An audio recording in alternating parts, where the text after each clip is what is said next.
속물경제 소비자TV의 이성구입니다. 네, 오늘은 지난 8월 17일 교육부가 발표한 대학 기본역량진단하고 관련돼서 말씀드릴까 합니다. 네, 한국의 대학 교육을 한번 제가 살펴봤더니 우리나라 연간 GDP가 한 1900조 정도 되는데 실제적으로 대학 교육에는 한 40조 원, 2% 남짓. 이거는 선진국 중에서도 굉장히 높은 수준이라고 합니다. 그 이유는 우리가 대학 교육에 이 아주 고품질의 대학 교육을 해서라기보다는 현재 그 대학원생 수의 비중이 굉장히 높기 때문이고 대학 진학률이 한국은 OECD 국가 중에서도 세계 최고 수준이 한때는 거의 80%까지 도달했던 적도 있습니다. 이렇기 때문에 실제적으로 한국은 그 대학 교육에 엄청나게 많은 이 투자를 하고 있는 셈이죠.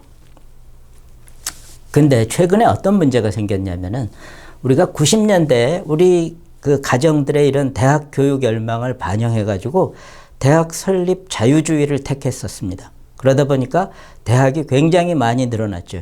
여러분들도 대학의 이름들 뭐 잘 모르는 데가 요새 굉장히 많지 않습니까? 그래서 그 대학 입학 정원이 50만 정도나 된다는 거죠. 그런데 2020년부터 벌써 대학 입학할 수 있는 학생들의 수가 입학 정원보다도 적어지기 시작했습니다. 그리고 2021년 이후로 급격하게 감소해가지고 2024년이면은 이 대학 정원의 한 25% 정도가 학생을 채울 수 없는 상황에 도달하게 된다고 합니다.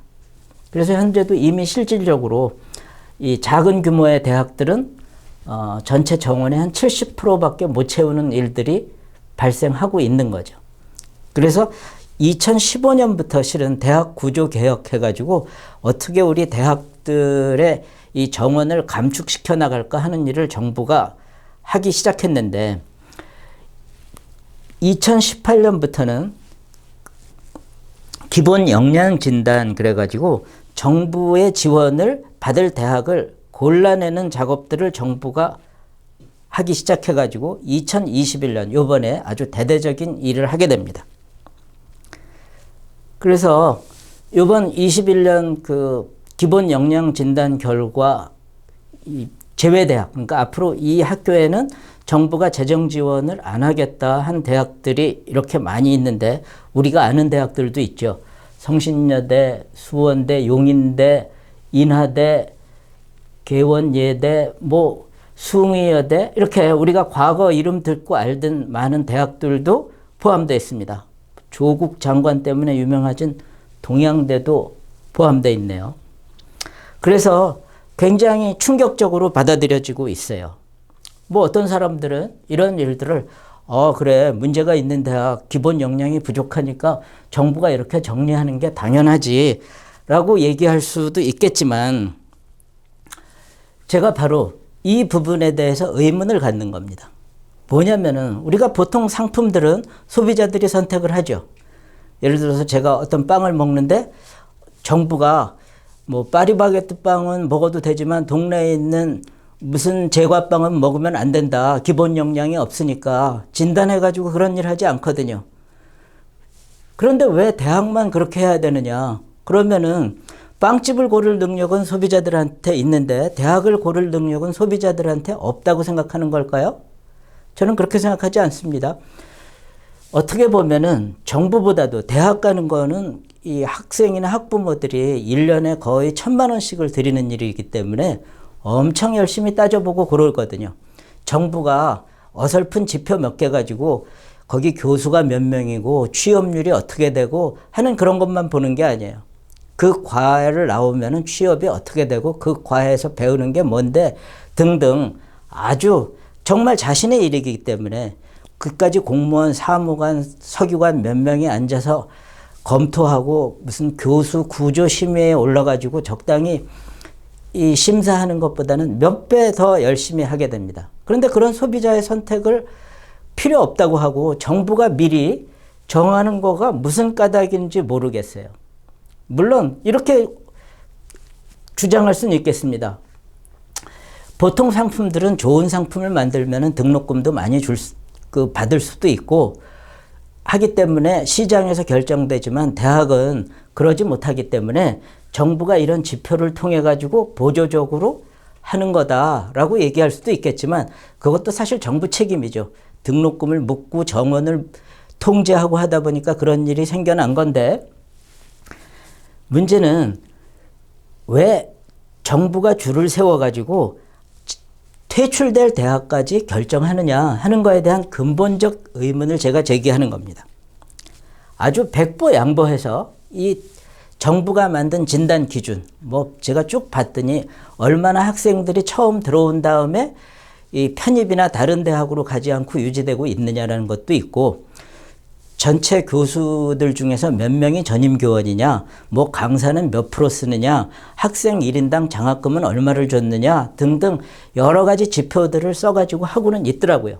그런데 그 기준이 타당하고 객관적이고 공정했다 하더라도 저는 왜 요번에 이제 그 선정 결과가 보면 70% 정도를 선정하고 30%를 탈락시켰다고 그러는데 왜 70등까지는 괜찮은데 71등부터는 갑자기 퇴출돼야 되는지도 이해하기도 어려운 거죠.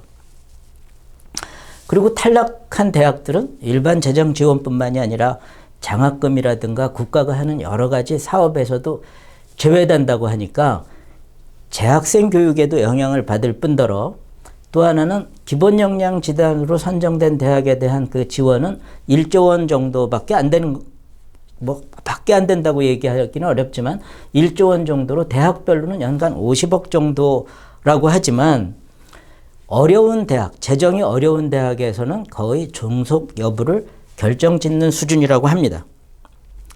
이 점에 있어서 또 우습게 되는 거예요. 지금 여권의 그 대선 주자들이 주장하는 거를 보면은 부자한테 왜 돈을 줍니까? 가난한 사람들한테 줘야죠. 하면 그 이념에도 어긋나는 거 아닙니까? 재정이 어려운 대학에 줘야 되고 그 잘 나가는 좋은 대학에는 안 줘야 된다는 얘기가 될 수도 있고 이 문재인 정부 이념도 그런 거 아닙니까? 어려운 사람을 돕자. 하긴 이 정부의 특징이 늘 자기 편의대로 원칙을 적용하는 거기 때문에 이상할 것도 없지만 어쨌든 기본 이념도 이상하다는 거죠. 그래서 제가 쭉 신문에 나온 기사들을 봤어요. 뭘 비난하고 있는지. 그랬더니 놀라운 거는 여러 가지 신문 기사들에서의 비난도 이 기준이 타당했느냐, 평가의 과정이 공정했느냐, 그 자료들이 제대로 공개도 안 되고 있다.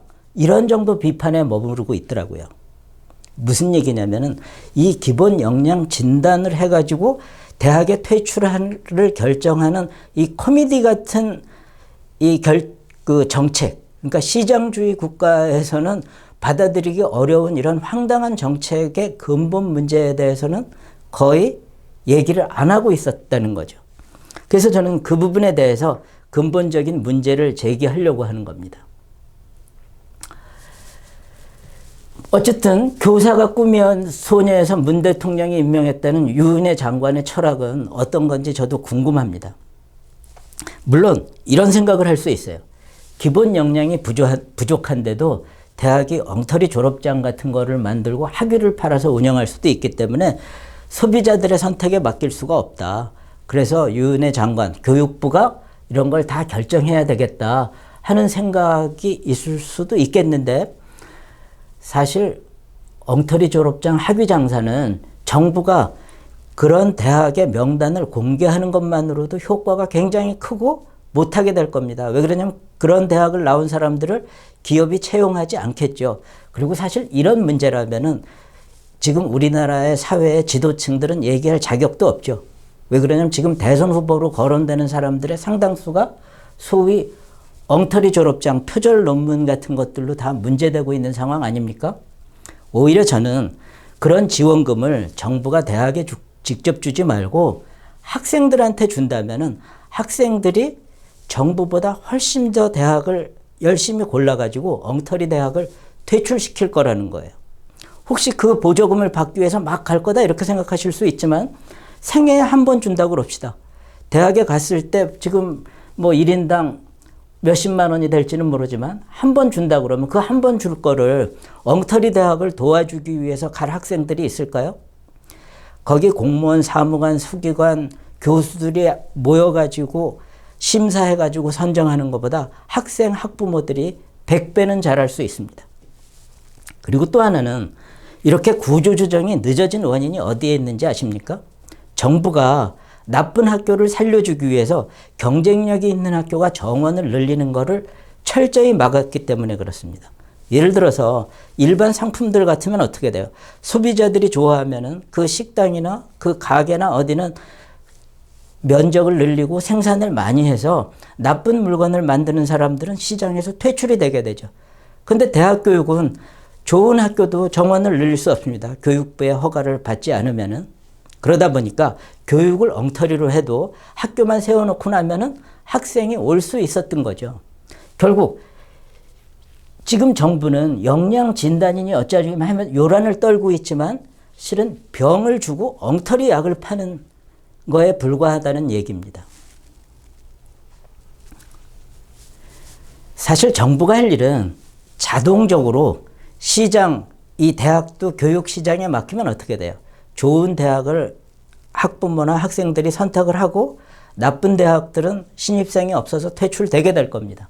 그러면은 학교가 없어질 때 기존에 있었던 재학생들이 어떻게 편입 절차를 밟으면 된다. 그리고 학교 법인에 남아있던 재산들은 어떻게 처리할 건가. 뭐 어떤 학교는 관광지 위치 좋은 데 있는 데는 리조트를 만들 수도 있을 거고 운동장에 만든 학교는 골프장을 만들려고 해도 되고 교통이 좋은 데 있는 대학 같으면은 기업의 연수원으로 쓰라고도 할 수 있을 겁니다. 물론 현재 교육법이 그런 부분을 상당히 제한하고 있으니까 그런 부분에 대해서 좀 열심히 연구하면 될 거라는 거죠. 그러니까 정부는 정부나 할 일이라 하셔라. 저는 그런 거예요. 정부가 할 일은 대학 간에 공정하게 경쟁할 수 있고 혹시 대학에 대해서 직접 뭔가 지원을 하고자 한다면은 전체 대학이 공유할 수 있는 전자도서관이라든가 교육 플랫폼, 요새 뭐 비대면 교육을 한다니까 이 비대면 교육을 하기 아주 편리한 교육 플랫폼, 교육 자료 이런 거나 지원하면 되는 거죠. 근데 자기가 할 일은 안 하고 완장차고 남을 권력으로 억누를 생각만 한다는 거예요. 물론 이런 일들이 비단 문재인 정부에서 시작된 건 아닙니다. 그 전부터 계속돼 왔는데 이거에다가 포장을 더 휘황찬란하게 해가지고 군림하고 있다는 데에 대해서 제가 분노를 느끼는 거죠. 그리고 지금 영양평가한 자료들을 가지고 완장차고 폼재지 말고 소비자들한테 전부 공개해 주십시오. 지금 그것도 제대로 공개도 안 하고 있어요. 전부 제대로 공개를 해주면은 그런 기초 데이터를 가지고 소비자들한테 또 가공해서 더 좋은 정보를 주기 위한 민간 평가 업체들도 생길 거고 소비자들은 그걸 기초로 해가지고 학교를 선택할 겁니다. 그러면은 정부가 선택하는 것보다 훨씬 잘하죠. 정부는 지금까지 특히 이 좌파 정부는 입시 같은 데서 대학 줄 세우고 인류 2류를 소비자들이 하는 거를 나쁘다 그러면서 어떻게 하면 소비자들이 그런 거를 못하게 할까, 인류 2류 대학을 없앨까 하던 정부가 갑자기 자기의 권력하고 세금을 이용해 가지고 대학을 줄 세우고 소비자의 선택권을 빼앗는 이런 행위는 차라리 범죄 행위라고까지도 볼 수 있습니다. 네, 제가 좀 너무 흥분해서 말씀드렸나요? 경청해 주셔서 감사합니다. 네, 구독과 좋아요 부탁드립니다. 고맙습니다.